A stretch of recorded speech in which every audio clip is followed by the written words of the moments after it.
बिस्मिल्लाहिर्रहमानिर्रहीम। अस्सलाम वालेकुम नाज़रीन, मैं हूं आपका मेजबान राजा काशिफ और प्रोग्राम है इख्तिलाफ। नाज़रीन, 8 फरवरी 2024 पाकिस्तान का इंतखाबात का साल था और उस साल को आज 1 साल मुकम्मल हो गया है और पाकिस्तान की सियासत एक बार फिर अहम सवालात की ज़द में नजर आती है, क्योंकि बाद में जो सियासी सूरत हाल बनी उसने कई नई बहसों को जन्म दिया, जिसमें जो है इंतखाबात धांधली ज़दा थे, ये क्वेश्चन मार्क आया। इसके अलावा हुकूमत और अपोजिशन के दरमियान डेडलॉक की सूरत हाल बरकरार है आज भी, 1 साल गुजरने के बाद भी।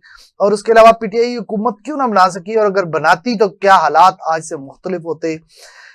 इस तमाम सूरत हाल के बारे में हम जानेंगे। और 23 मखसूस नशिस्तों का फैसला क्यों नहीं हो सका अब तक, और इसके क्या असरात हैं। और हुकूमत ने अब तक 60 से ज्यादा बिल, इसके अलावा 38 एक्ट और एक आईनी तरमीम ये मंजूर किए हैं। इस पूरे 1 साल के दौरान इनकी कारकर्दगी क्या रही, महंगाई का जिन काबू आया नहीं आया, और दीगर मामलात में हुकूमत किस तरह से परफॉर्म कर सकी, और परफॉर्म कर भी सकी तो मईशत की बेहतरी अब तक क्यों नहीं उस तरह से हो सकी। इन तमाम सवालों के जवाब जानेंगे आज के अपने पैनल से। हमारे पैनल में हमारे जो पीआरए के फाइनेंस सेक्रेटरी जनाब असगर चौधरी साहब, सीनियर सहाफ़ी हैं हमारे, वो साथ होंगे। इसके अलावा हमारे सीनियर पार्लिमानी रिपोर्टर जनाब शहजाद मिर्जा साहब, इसके अलावा हमारे हर दिल अजीज जनाब मंडला साहब हमारे साथ मौजूद रहेंगे इस वक्त। सबसे पहले चौधरी साहब मैं आपकी तरफ आऊंगा और पहला सवाल आपसे ही होगा कि इंतखाबात धांधली ज़दा थे 8 फरवरी 2024 के, फार्म 45 47 पूरा 1 साल हो गया, इस पे शोर मच रहा है। क्या लगता है आपको कि इंतखाबात के दिन की स्टोरी से हम शुरू करेंगे कि इंतखाबात का दिन सुबह 7:30 बजे पोलिंग स्टेशन के बाहर आप खड़े हैं और सिग्नल उड़ जाते हैं, क्या हुआ? बहुत शुक्रिया काशिफ साहब। अगर 8 फरवरी 2024 की बात करें तो हमें साथ याद वो तारीख आ जाती है जो 25 मई 2018 की। सही। तो बदलता तो इस मुल्क में कुछ भी नहीं है, और अगर कुछ तजर्बात भी करने हो तो फिर नए तजर्बात करें ना, वही पुराने तजर्बात ना करें। एक चीज ये है कि जो मियां नवाज शरीफ साहब की जो पार्टी है वो जरा बयानिया बनाने में कमजोर है, और पीटीआई को ये एज हासिल है कि वो बयानिया बड़ा अच्छा बना लेते। बिलाशुबा जो 8 फरवरी का दिन था, हमें खुद तवक्को नहीं थी कि जो मतलब आप कह सकते हैं कि एक दरिया अबूर करके आए थे, मैं आग का नहीं कहूंगा, तो पीटीआई के लोग आए थे इलेक्शन लड़ने के लिए। सही। लेकिन पब्लिक निकली फिर, और समझ नहीं आई कि ये पब्लिक निकली कहाँ से, और अजीब और गरीब किस्म के जो उन्हें इंतखाबी निशानात अलाट किए गए थे। मतलब आप एक शहर का बच्चा है, उसे क्या पता कि दराती क्या होती है, ठीक है? तो वो भी आपने इसके अंदर रखा था, इवन के करेला भी रखा था, प्याले, इस तरह की चीजें जो हर एक का मुख्तलिफ इंतखाबी निशान था। लेकिन उसके बावजूद जो पीटीआई का बयानिया, और फिर उन्होंने एआई का उस वक्त इस्तेमाल किया, जो बानी चेयरमैन इमरान खान साहब के पैगामात एक एक हल्के में उनकी अपनी आवाज में किए और अपने उम्मीदवार को उन्होंने बताया, मोटिवेट किया। सही। नताइज आना शुरू हुए। अच्छा, एक थोड़ी सी मैं इख्तलाफ यहाँ पर जरूर करूंगा। हम एक अरसे से कवर कर रहे हैं इलेक्शन को, हमें वो 2002 के इलेक्शन भी याद है। ये नहीं होता है कि पहला रिजल्ट आ गया और आपने बंदे को कामयाब करार दे दिया। सही। आपको बैलेंस देना पड़ता है कि 300 पोलिंग स्टेशन है, 5 पोलिंग स्टेशन का रिजल्ट कंपाइल हो चुका है, एक शख्स इतने वोटों की बर्तरी उसे हासिल है। सही। अच्छा, ये जो बयानिया बनाया गया यहाँ पर यह भी था कि जी पीटीआई अगर कहीं पर आगे जा रही है, तो पता चला कि टोटल 35 पोलिंग स्टेशन का रिजल्ट था, 400 पोलिंग स्टेशन रहते थे। और फिर रात को करते करते जब देखा कि ट्रेंड का तो पता लग जाता है कहाँ जा रहा है, किस जानब जा रहा है। जो फील्ड के अंदर रिपोर्टर खड़े हैं, जो वो फॉर्म 48 लेकर आपके सबसे 38 जो सबसे पहले आपको वहां पर पोलिंग एजेंट देता है, तो नताइज तो आपने मुरतब कर लिए। मुझे याद है आपका इलेक्शन सिटी भी बना था। जी, इलेक्शन सिटी बना था। लेकिन फिर वही हुआ जो 25 मई 2018 में हुआ। तो पीटीआई का एक अपना बयानिया है, फॉर्म 45 में वो कहते हैं हम 2 तिहाई अक्सरियत से जीते हुए हैं, और दूसरी जानब हुकूमत का जो है वो फॉर्म 47 से। तो इल्जामात लग रहे हैं, प्रूफ उस तरीके से नहीं दिए जा सके जो प्रूफ देने चाहिए थे। फिर एक सवाल यहाँ पर यह भी होता है, मैं परसों स्वाबी के जलसे में था, मेरी कोशिश थी कि वो दोस्त मेरे सवाल का जवाब दे दें कि आप मैंडेट की तो बात करते हैं, दुरुस्त। तो क्या केपी के अंदर जो है वो किसी का मैंडेट चोरी नहीं हुआ है? मौलाना फजल रहमान दावे कर रहे हैं मेरे 17 सीटें चोरी हुई हैं केपी से। तो केपी में ऐसा क्या मौलाना हुआ? साहब किस पे इल्जाम लगाते हैं चोरी का? पीटीआई के ऊपर। सही। तो वो जो हल्के थे वहां से पीटीआई के उम्मीदवार कामयाब हुए। तो ये जरा थोड़ा सा चल रहा है और इसी खींचातानी में आपके सामने साल गुजर गया और इस साल में हमने क्या खोया क्या पाया। उस पे भी हम आएंगे, जरा हम अभी फिलहाल इलेक्शन पे रहते हैं, उस पे भी हम आएंगे, आपके साथ बात करेंगे। शहजाद मिर्जा साहब, 25 मई 2018 आरटीएस बैठता है, उसके बाद 8 फरवरी 2024 फॉर्म गायब हो जाते हैं। आपको लगता है कि ये पाकिस्तान में जो है जमहूरियत और इलेक्शंस ऐसे ही होते रहेंगे? कभी आरटीएस बैठेगा, कभी फॉर्म 45 होगा? जी बहुत शुक्रिया काशिफ साहब। बात यह है कि जैसे चोई साहब ने बताया हमें कि शोर तो बहुत मचा हुआ है, फॉर्म 45, 47, 46 ना जाने कौन कौन से फॉर्म है। बात यह है उन फॉर्म का अभी तक कोई वो प्रूफ नहीं पेश कर सके, जिसकी सबसे बड़ी मिसाल ये कि इस्लामाबाद के इलेक्शन कमीशन में प्रूफ तो नून लीग भी नहीं दे सकी थी आरटीएस का। जी मैं बता रहा हूँ कि उसके जो 3 हल्के हैं इस्लामाबाद के, NA 47, 46 और 45, ये जो हल्के हैं इनको अभी फॉर्म 45 के तहत जो है केस किया हुआ है पीटीआई के। अहमद डोगर साहब हैं उसमें, और 2-4 लोग हैं जिन्होंने इनके ऊपर वो केस किया हुआ है।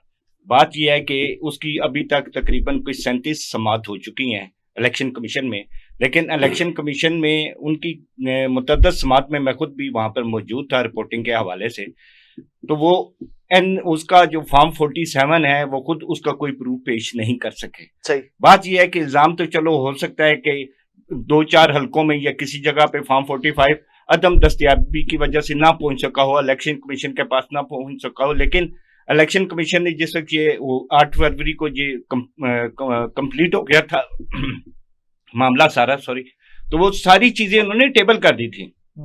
अब वो ये कहना कि सर आपको रात 10 बजे आप बंद कर देते हैं। मैं दूसरे उसके बाद की बात कर रहा हूँ, जब इन्होंने कंप्लीट कर दिया था, अनाउंसमेंट की है, उसके बाद फॉर्म 45 के ऊपर अनाउंसमेंट होती है ना सर कि ये जीता है, ये आ रहा है। जी उस वक्त फॉर्म 45 नहीं आता उस टाइम तक तो नहीं होता। उस वक्त ये मामला था कि नेट जो था, नेट का इशू आ गया हुआ था, आपको भी याद होगा सर। तो उसमें काफी सारी चीजें जो है वो वहां पर नहीं पहुंच सकी।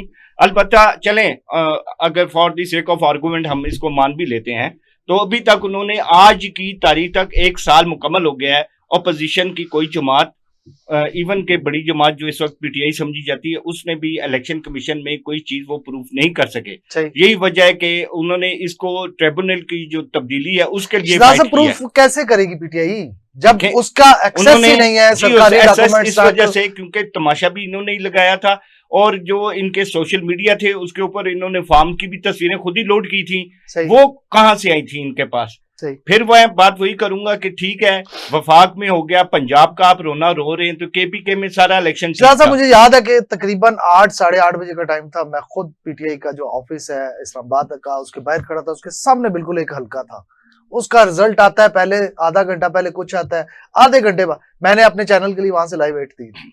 बात यह है मेरी अपनी लाइव एड खराब हो गई थी कि आधे घंटे बाद रिजल्ट तो यही हुआ तब्दील हो चुका है। बात ये होता है कोई भी तंजीमी भी कोई इलेक्शन होता है ना, उसमें भी बाज़ दफ़ा ऐसी बातें निकल आती हैं। उसकी रीपोलिंग करवाई गई है कई हल्कों में इस्लामाबाद में। सर जी आमर मुगल इतने फॉर्म लेके उसने सामने बताए, मीडिया के सामने उसने सारे फॉर्म रखे। किसने? आमर मुगल ने, जो पीटीआई के है ना जी, पीटीआई के, तो वही ना, उसी की मैं बात कर रहा हूँ कि उन्होंने तो इल्जाम लगाना है ना जी गवर्नमेंट के ऊपर। बात यह है कि अगर वो सारी चीजें थी, उसके बाद इन्होंने रिकाउंटिंग के लिए मुख्तलिफ हल्कों के लिए कहा, वो हल्के खोले गए, रिकाउंटिंग हुई, वो जो जीते हुए थे अपनी सीटों से भी वो दोबारा गए, रिकाउंटिंग हुई है। कहाँ पर सर, कौन से हल्के में हुई है? मुख्तलिफ हल्कों में हुई है पाकिस्तान के, जो वहां पे वो तो अब इलेक्शन कमीशन से पूरी रिपोर्ट है। लेकिन ये बात यह है कि अब वो 1 साल के बाद वो रोना जी ये हो गया तो वो हो गया, तो ये मेरे ख्याल में एक ज्यादती वाली बात है हुकूमत को एंगेज करने के लिए। मतलब आपको लगता है आपके नुक्ता नजर से कि इलेक्शन बिल्कुल फ्री एंड फेयर हुआ? कुछ हो भी सकता है लेकिन मोस्टली वो फेयर हुआ है। रिकॉर्ड की दुरुस्ती के लिए मैं जरा अपने दोस्त को ये बता दूं कि इलेक्शन के फौरी बाद मैरियट के अंदर एक बड़ा प्रोग्राम का इनेकाद किया पाकिस्तान तहरीक इंसाफ ने, और उसके जितने उम्मीदवार थे अपने फॉर्म 45 समेत उन्होंने नेशनल इंटरनेशनल मीडिया के सामने वो हक़ायक़ रखे थे। सही। और आज तक उनका एक ही बयानिया है कि ये जो इलेक्शन हुए 8 फरवरी के, इलेक्शन ऑडिट करवाएं, इलेक्शन के लिए इसके लिए कमीशन बनाएं। सही सही। मैं दोबारा आप दोनों दोस्तों के पास आऊंगा। मंडला साहब, क्या आपको लगता है कि इलेक्शन फ्री एंड फेयर हुए आज तक पाकिस्तान में कोई? बिस्मिल्लाहिर्रहमानिर्रहीम। बहुत शुक्रिया राज साहब, शायर ने बहुत अच्छा शेर लिखा है, बन के हादसा बाजार में आ जाएगा, जो ना हो सका वो अखबार में आ जाएगा, चोर और चक्कों की करो कदर, मालूम नहीं कौन कब किस सरकार में आ जाएगा। इस मुल्क का जो निज़ाम है, बिलखुसूस अभी इलेक्शन के ऊपर बात हो रही है, तो ये रजीम चेंज के बाद ज़िमनी इलेक्शन हुए थे 20 सीटों के और पंजाब में और कुछ नेशनल असेंबली के, तो पूरी दुनिया के सामने तमाम पार्टी जॉइंट थी, तो मेरा 20 में से 17 सीटें जो है ना उस वक्त पीटीआई ने विन की थी, हुकूमत पंजाब में नून लीग की थी, और इमरान खान ने खुद 7 सीटें जो है वो विन कर गया। जो इलेक्शन का डिले हो रहा था, बार बार आयन और कानून की वायलेशन हो रही थी, आयन को जो है वो ना मान रहे थे, किस लिए? यही एक खौफ था कि इनके पल्ले वोट नहीं है, अवाम इनके साथ नहीं, इसीलिए आयन को भी वायलेट किया कि पीके और पंजाब का जो इलेक्शन 90 दिन में कराना था वो ना करा सके। फिर उसके बाद सुप्रीम कोर्ट का हुक्म कि वह इलेक्शन कराएं, लेकिन उसके ऊपर भी इलेक्शन ना हो सका। फिर मजीद तखीर जो इलेक्शन में होती रही कि हम कोई बयानिया बना ले, अवाम जो है वो कन्वेंस हो जाए, और वो उसके लिए जितने हरबे हो सकते थे उनका जो है निशान छीन लेना, उनको कंपेन ना करने देना, और उनकी पार्टी को तितर बितर करना, कुछ जो है उनके जो थे कैंडिडेट्स उनसे प्रेस कॉन्फ्रेंस करा लेना, हर तरह के जो है वो हरबे इस्तेमाल किए। और वामोनास ने जिस तरीके से वोट डाला, फिर इलेक्शन वाले दिन नेट का बंद हो जाना, कोई राब्ता नहीं, कोई के ना सिर्फ नेट बल्कि नेटवर्क ही बंद हो जाना, सारा कुछ टेलीफोन बंद थे, मोबाइल बंद थे। सही। तो बात यह है कि सारा कुछ होने के बावजूद उन्होंने ये समझा, बड़ा पुरअमन इलेक्शन हुआ सारा दिन, वो समझे कि लोगों को निशान पता नहीं चलेगा, लोगों के अंदर खौफ व हरास है, लोग डर गए हैं, बीच में जो है को 9 मई का बयानिया है, फलां बयानिया है, लेकिन अवाम उन्नास ने जिस जुर्रत से, बहादुरी से वोट कास्ट किया, और जब अकाउंटिंग शुरू हुई तो टेलीविजनों के ऊपर स्क्रीनें बता रही थी कि 50-50, 40-40, 30-30 हजार की लीड से जो है वो पीटीआई के कैंडिडेट। जब देखा कि ये तो बात गैप हो गई, अभी तो हमारे हाथ से निकल गई, जब निकली तो फिर क्या किया, रिजल्ट बंद, निजाम रुक गया। जब रुका तो फिर सारी दुनिया ने जो है ना जो नशर भी किया, लिखा, सारे तो अवाम-उन्नास को तो पता नहीं जिन्होंने वोट दी है कि वाम जिन सारा दिन गलियों से निकल के, गाँव देहातों से निकल के, लाइनों में लग के जो है वोट कास्ट की, और उनका वोट निकला कहीं और, डाला उन्होंने कहीं और, फॉर्म 47 किसी और का बन गया। मेरा ख्याल कि जली हुकूमत, फॉर्म 47 की हुकूमत, ये अवाम में पाकिस्तान ही नहीं कहती, इंटरनेशनल एजेंसी है, रिपोर्टिंग लिख रहे हैं भाई, उसके ऊपर ये जाए तो जाए कहाँ? जिन्हों के पास जाना था वो आपने पूरा निजाम में अदल अपना देखा नहीं कि इनके ट्रिब्यूनल जो ट्रिब्यूनल बनाते हैं उसके ऊपर स्टे आ जाते हैं, अपनी मर्जी के लायक भी ये जज नहीं होगा। फिर इलेक्शन कमीशन जाती तौर पे खुद पार्टी बन जाता है, फिर इलेक्शन कमिश्नर के ऊपर जो कमिश्नर पिंडी था उसका बयान, उसके बयान में उसने क्या कहा कि भाई मुझे फांसी दा, कौन है? इलेक्शन कमिश्नर और चीफ जस्टिस ऑफ पाकिस्तान उस वक्त, ये उसके बयान है। फिर उसके बाद उस वक्त का जो केयर टेकर प्राइम मिनिस्टर काकड़, उसका जो मुकालमा हुआ हनीफ बासी के साथ, तो उसने क्या कहा कि अगर बैन ने फॉर्म 47 की हैसियत बताई तो मुंह छुपाते फिरोगे। फिर हाल ही में 2 दिन पहले गवर्नर पंजाब, उसकी स्टेटमेंट, उसने क्या कहा है शो में, उन्होंने बोला कि पूरे पाकिस्तान में फॉर्म 47 की हुकूमत है। भाई हम तो नहीं कह रहे, वो आईनी होता है, और उनका मतलब प्रेसिडेंट उनका है, गवर्नर वो है, पीपल पार्टी की हुकूमत उधर सिंध में है, कराची के मतलब उसने बताया कि वो जो MQM के वो जिताए हैं वो तो खुद उनको पता नहीं था कि भाई हम कोई हारे हुए लोग घरों में थे, उनको पता नहीं था कि हमने कहाँ जाना है। यानी कि इतना सन्नाटा था, ये दुनिया को बेवकूफ बनाया और ये तमाशा जो पूरी दुनिया में लगाया, आज जो है ना उसको भुगत रहे हैं सारे। अभी देखे ना उसके आप नताए तो देखे कि इनके पल्ले वाम नहीं है। जब आज भी वो बंदा जेल में बंद है, जब ऐलान करता है अवाम जो है जोक दर जोक उसकी बात के ऊपर लब्बैक कहते हैं और बाहर निकलते हैं, भाई आप उसका मुकाबला जो है ना अवामी जो है ना वो ताकत के साथ करें। आप आगे डंडे से करते हैं, आगे जबर और जुल्म से करते हैं, तो ये तो फिर जमहूरियत तो ना हुई। जमहूरियत तो यही है कि अवामी जो राय है उसका एहतराम किया जाए। ये अपनी तमाम जो है जिद हनात ताकत इस्तेमाल करने की और बहुत सी जगह है, वहां तो कोई करता नहीं है। और अवाम के ऊपर मैं माला साहब दोबारा भी आपकी तरफ आऊंगा। असगर साहब आपसे दोबारा एक सवाल है मेरा कि 60 से शायद बिल, 12 इजलास, 38 एक्ट और एक 26वीं आईनी तरमीम, क्या आप समझते हैं कि हुकूमत की ये कारकर्दगी असम्बली की हद तक, बाकी तो हम कारकर्दगी बाद में डिस्कस करेंगे, असम्बली की हद तक ये कारकर्दगी से आप मुतमईन हैं? देखिए, हम ये हुकूमत की कारकर्दगी नहीं कह सकते, पार्लियामेंट की कारकर्दगी कह सकते हैं कि ये जो पार्लियामेंट है स्पीकर सरदार रियाज सादिक की स्पीकरशिप में बिलाशुबा अच्छे काम हुए, हम बिल्कुल उनकी सताइश जरूर करेंगे। लेकिन मैं ये समझता हूँ कि साथ साथ पार्लियामेंट कमजोर हुई है, जमहूरियत कमजोर हुई है। बिल और ज़ाहिर है कि जो आप अरकान पार्लियामेंट को मुंतखब करते हैं, इन्हें इसीलिए आप मुंतखब करते हैं कि आप कानून साजी करें। आप इसलिए मुंतखब नहीं करते कि आप अपने मतलब की कानून साजी करें। सही।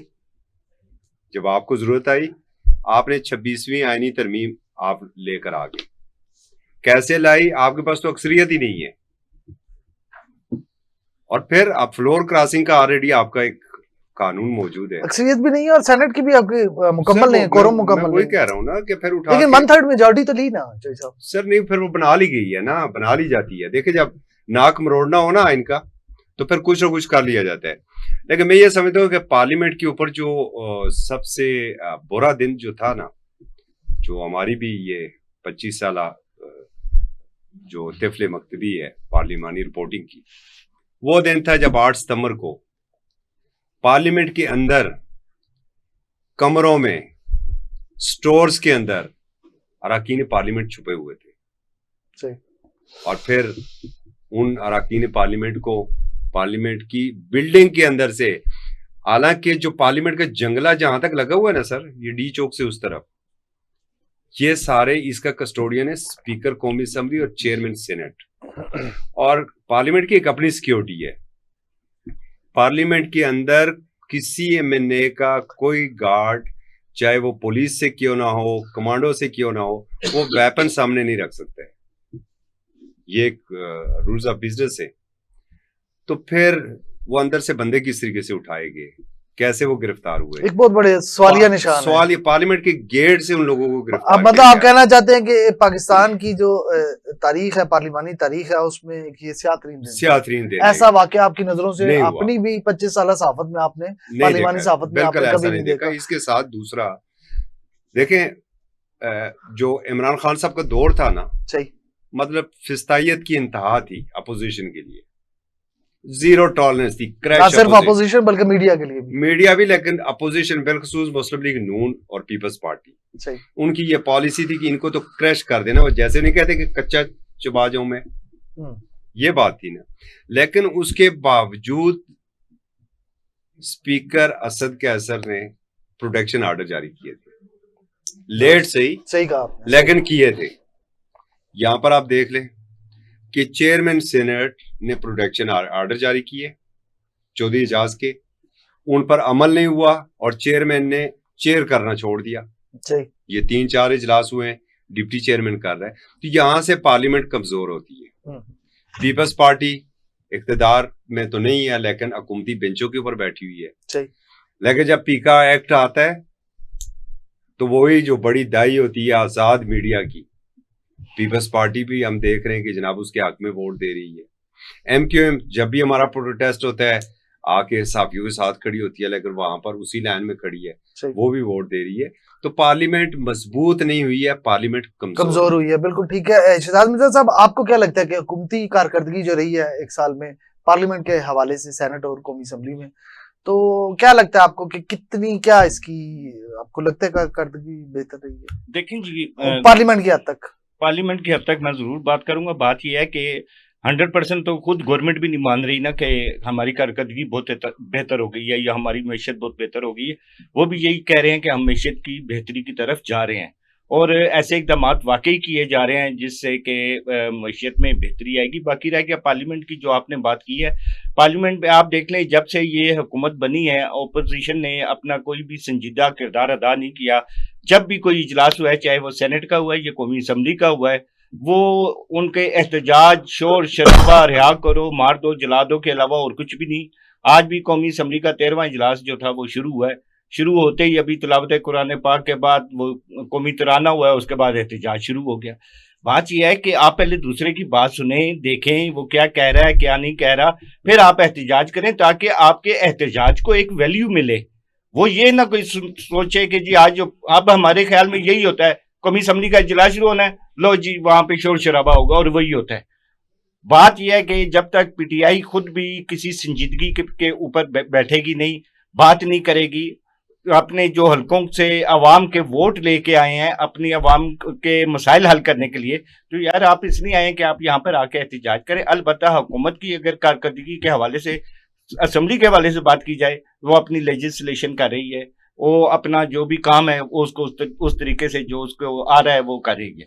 तो इसमें अगर पार्लियामेंट के हवाले से बात की जाए, जैसे चौधरी साहब ने कहा, स्पीकर कौमी असम्बली अयाज सादिक अपना बेहतरीन रोल अदा कर रहे हैं। उनकी भी हफ्तुल वसा कोशिश यही होती है कि वो ऐवान, पूरे ऐवान को, वो किसी भी जमात से हो, उसको साथ लेके चलें। लेकिन अब उस ऐवान में कम अज कम जो पीटीआई है या इसकी ओपोजिशन की जो इत्तेहादी जमातें हैं, उन्हें भी संजीदगी का मुजाहिरा करना पड़ेगा। अब हमारा मुल्क मजीद सियासी इंतशार का मुतहम्मिल नहीं हो सकता। आपको अपनी आवाज ऐवान में मुस्बत अंदाज में उठानी चाहिए। बिल्कुल मजबूत ओपोजिशन ही हुकूमत की जो है वो कान पकड़ती है। अगर मैं तो ये समझता हूँ पार्लियामेंट में इस वक्त हुकूमत कमजोर नहीं है, ओपोजिशन कमजोर है। ओपोजिशन मजबूत होगी तो मैं एक आखिरी मिनट जो है मैं आपके पास दोबारा आऊंगा। मांडला साहब, ये जो इन्होंने हुकूमती कारकर्दगी पार्लियामेंट की बताई, आप मुतमईन है इससे? इसमें अवाम तो बिल्कुल मुतमईन नहीं है। पहली बात तो यह है कि ये इलेक्टेड नुमाइंदे नहीं है, अवाम ने वोट किसी और को दिया है, ये तो मुसल्लत करदा है। सही, तो मुसल्लत करदा तो मांडला साहब हर दफा ही होती है। बात ये है देखे कि एक चीज तबाह नहीं हुई। आपकी जो डेमोक्रेसी की बात करते हैं, पार्लियामेंट की बात करते हैं, और पार्लियामेंट में यानी कि वाकई से 3 दिन तक जिस दिन पार्लियामेंट का आता है, पार्लियामेंट से मेंबरान की गिरफ्तारी का होना, फिर एक चेयरमैन सेनेट चौधरी इजाज का जो है वो प्रोटेक्शन आर्डर जारी करे और उसके आर्डर को मानने को तैयार ना हो, तो कौन सी पार्लियामेंट, कौन सी सुप्रीमेसी? और उसकी वजह क्या है? उसकी वजह सिर्फ यही है, फॉर्म 47। जो हुक्म मानने वाली नीचे मशीनरी है, उनको पता है कि ये आए किस तरीके से है, क्योंकि इनके जो डब्बों में 10-10, 20-20 हजार वोट थे, वो सबको पता है। तो फिर ये आगे किसी को चैलेंज नहीं कर सकते, बात नहीं कर सकते, क्योंकि जिन्होंने बैठाया हुआ है वो देखते हैं खामोशी से बैठ जाओ। तो मेरा ख्याल है कि इनको पता है कि हमारे पल्ले कुछ नहीं है। मैं वापस आऊंगा, एक ब्रेक लेनी है मुझे। ब्रेक से जब वापस आएंगे तो हम इसके बाद बात करेंगे हुकूमत की जो अवाम में कारकर्दगी है वो एक साल में क्या रही, मईशत के हवाले से और दीगर मामलात के हवाले से, लेकिन इस शॉर्ट